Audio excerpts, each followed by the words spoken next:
La concurrence, c'est quoi? Le moyen magique de faire baisser les prix et augmenter le bonheur?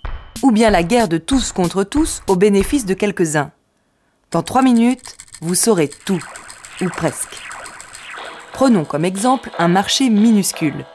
On a des entreprises qui produisent et vendent le même produit, disons des zoupettes, et des clients qui les achètent. Les économistes appellent concurrence parfaite cette situation où toutes les entreprises en compétition sont soumises aux mêmes conditions. D'un côté, il y a les clients, de l'autre, il y a les zoupettes. Les clients observent les prix et choisissent forcément le plus bas. Si bien que celui qui vend plus cher, en fait, ne vend pas du tout. Résultat, chaque entreprise comprime ses coûts et ses marges au maximum. Le prix de la zoupette, déterminé par l'interaction entre de nombreux vendeurs et de nombreux acheteurs, s'établit tout près du minimum possible compte tenu des coûts de fabrication. Les consommateurs achètent leurs zoupettes au meilleur prix, ils sont heureux. À l'opposé de la concurrence parfaite, il y a le monopole.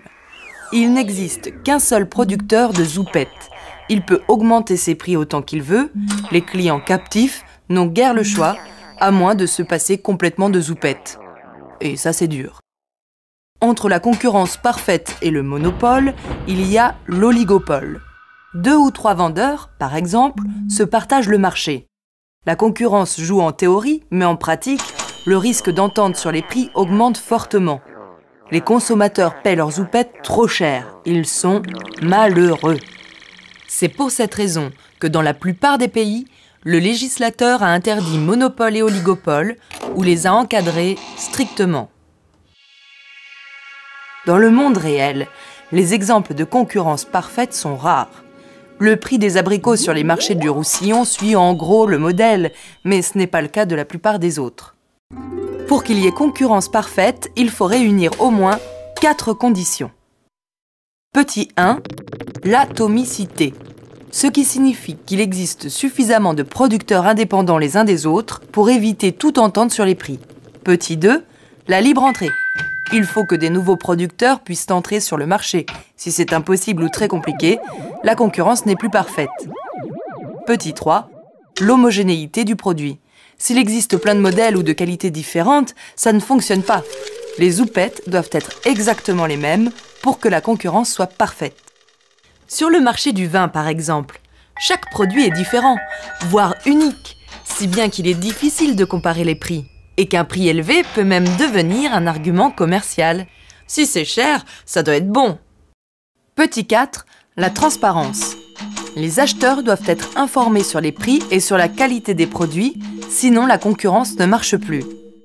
La distance, par exemple, peut faire apparaître des monopoles locaux. Pas facile de comparer les prix si le prochain vendeur est à 2 jours de voyage. Donc, la concurrence parfaite n'est pas toujours possible.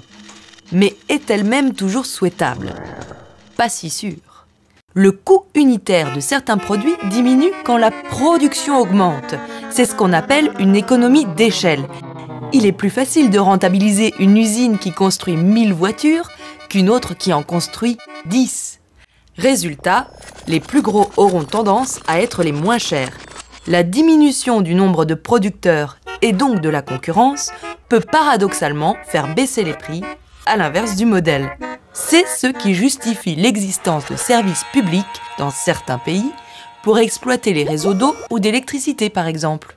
On imagine mal plusieurs entreprises gérant ensemble une ligne à haute tension.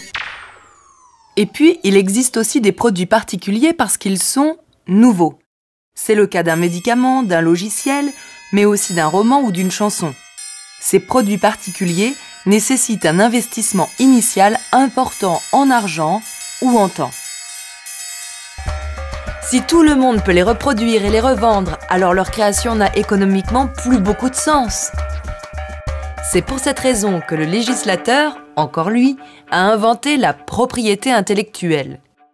Le brevet et le droit d'auteur restreignent la concurrence en accordant un monopole temporaire à l'inventeur d'un médicament ou à l'auteur d'une chanson. Le consommateur paie plus cher, c'est embêtant. Mais sans brevet ou sans droit d'auteur, le produit n'existerait probablement pas du tout. Bref, La concurrence n'est pas un bien absolu, mais avec un minimum de règles, elle reste un aspect fondamental de nos économies de marché qui permet d'éviter les abus liés aux situations de monopole et d'encourager l'innovation. Bref, d'avoir des zoupettes dernier cri et pas cher.